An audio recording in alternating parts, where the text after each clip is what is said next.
It's time for the BAQA. Hey, the BAQA. What you say? The BAQA Mandi, the BAQA Tiffany, the BAQA. Hey! Hey, beautiful girl. Hi. Beautiful girl. I realized we were both like singing, but like looking down, like. Well, I wasn't singing so much. I was supporting you. The supportive bop. I love the supportive black girl bop. Okay, so we got a nice chunky email from Anonymous, but we're going to call her Pregnant and needing a raise. Pregnant Penny? Pregnant Penny. Okay, Pregnant Penny says, "Hi, Mandi and Tiffany. This is Pregnant and Needing a Raise, aka Pregnant Penny. We're calling you that, girl. First of all, I would like to say I love your podcast and have been a devoted listener since discovering the podcast last year. We love that. She's writing for the first time for some career advice.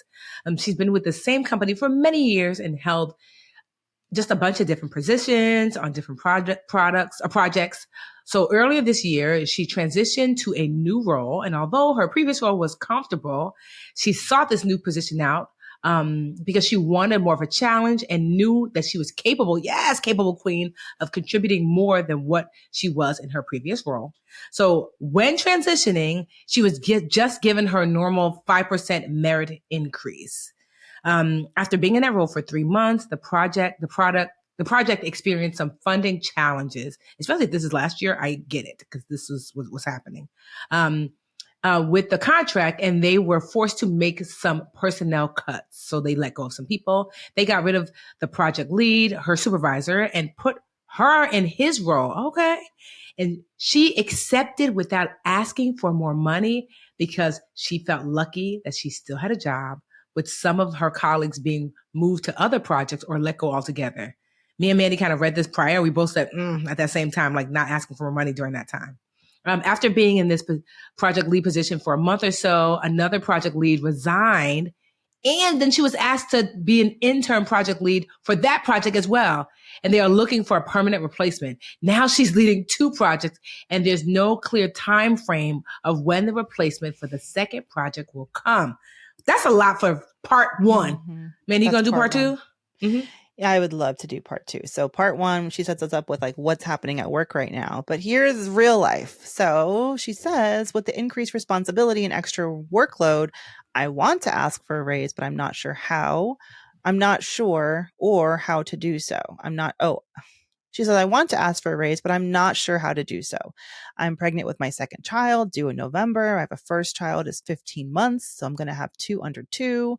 With daycare being so expensive, $2,300 per child, and DC living expenses so high, my current salary of $139,000 just won't cut it, even though I don't have any debt, car payments, student loans, etc. So without debt, 139 is not cutting it. I'm nervous about asking for a raise because I know that I'll also have to tell them I'm pregnant, as well as, and will soon be taking 3 months of maternity leave. Please advise on how I should go about this conversation. When asking for a raise, should I be upfront and tell my manager that I'm also pregnant and will be taking maternity leave, or try to secure the raise and then drop the bomb that I'm pregnant afterwards? Or should I wait a little longer to see if they bring on a replacement soon? Ugh. There's a lot of G's and H's. Ugh. Yes. I'm not sure. All I know is that I need more money to be able to comfortably support my growing family. Woo, Pregnant Penny. There was so much here. Okay. I'm so glad that we're answering your questions soon after you submitted it, because I think we can be a lot of help.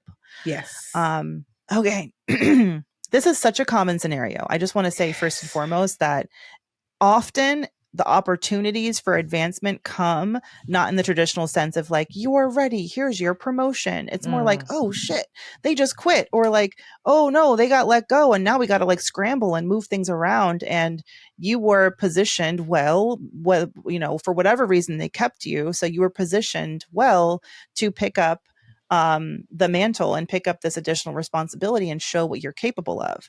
I too have benefited from someone else's getting fired. And you don't have to feel any ounce of guilt about it. And I also completely understand why you would feel, because of the way that they were let go, like protective, and like you just want to let's not make too much noise about this because it could Mm-hmm. be me next.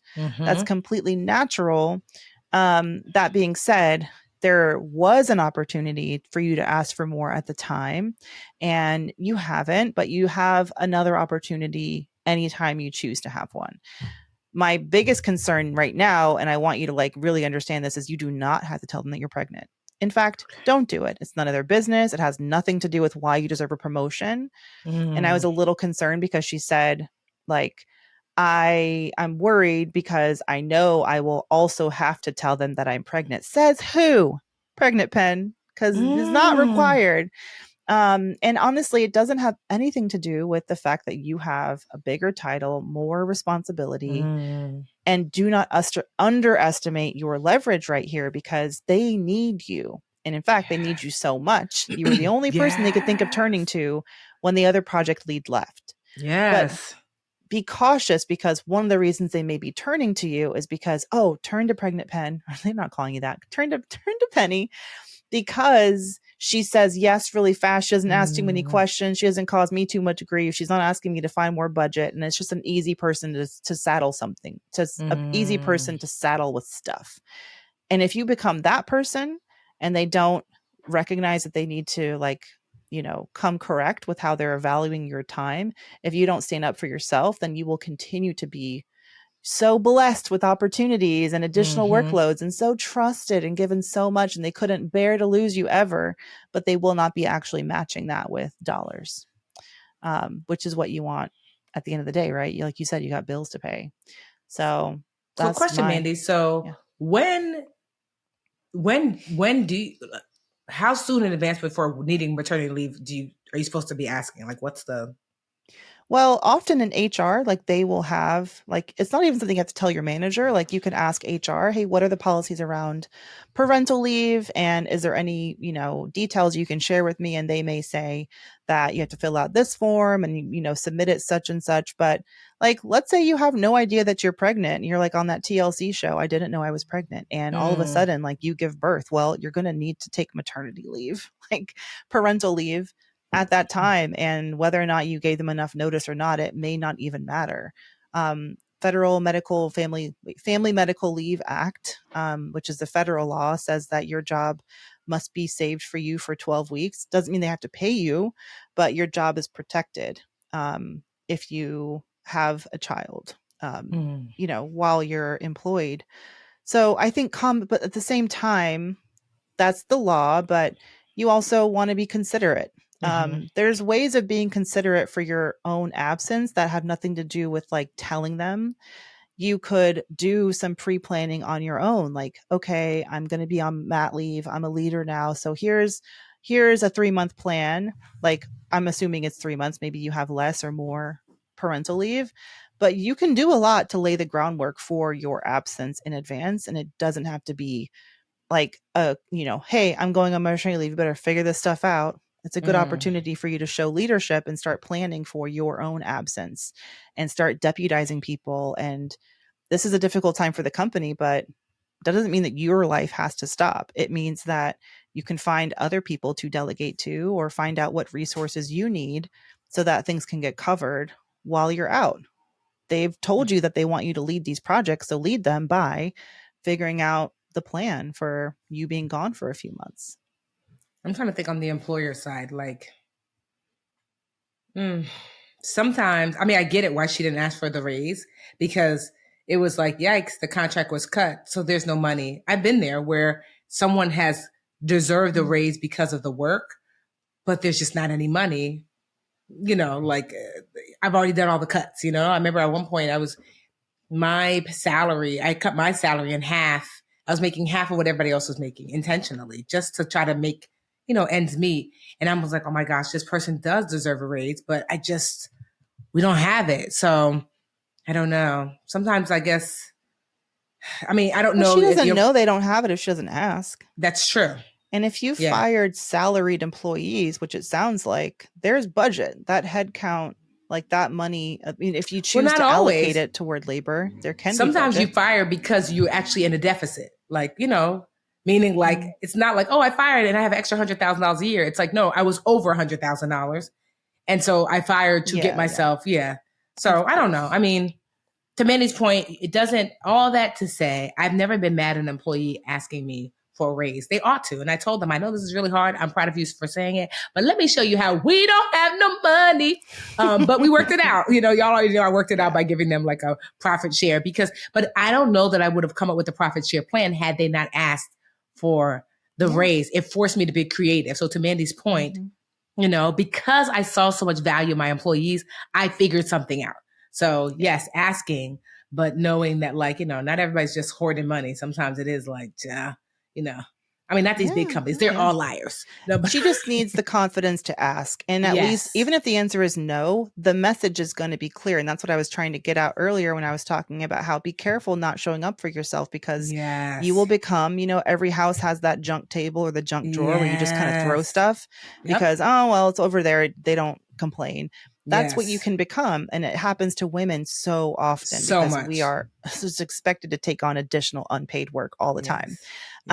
So people are really comfortable taking advantage of us for our time. And we are also conditioned to just enjoy it. It's good to be needed. I love to support, be a team player.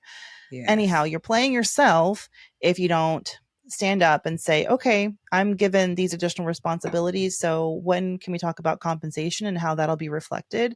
And if it's not directly able to be reflected in your compensation, then what about a discretionary fund or a budget that you can use to hire your own contractors, to outsource things, buy tools or software that could help you do your job a little bit better? You just want to stand up for what you need within reason. Okay. So that they don't get the message that you're not going to complain or be a squeaky wheel. And the question about strategically, she has sort of 2 or 3 things. She wants the raise. She also has the news about being pregnant and needing to go on maternity leave. And she also has the second project that they foisted upon her. I know. So if I were going in order, I would say focus first on the raise and the compensation for the job that you have now.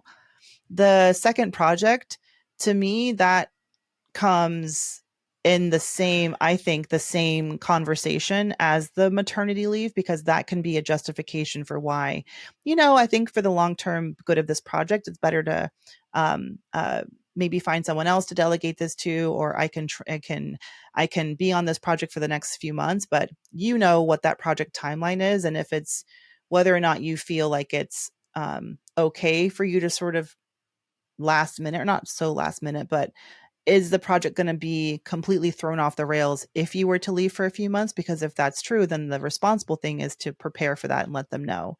I'm happy to take this on, but we need some sort of transition plan, because I'm not going to be available post November or whenever you're having the baby.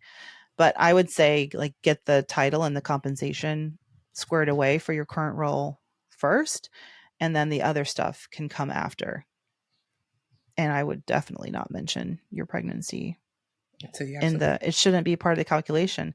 I know that, Tiff, you employ a lot of women, so you probably have been in that position. So I can see your face being like, but it's nice to tell us in advance. But well, I mean, I get it. Everybody's not. And honestly, I haven't really, how has it been handled?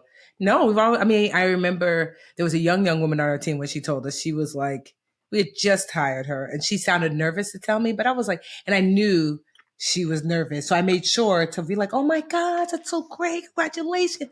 To be like, girl, we're going to focus on the blessing here and we'll figure the rest of the stuff out. And so we did.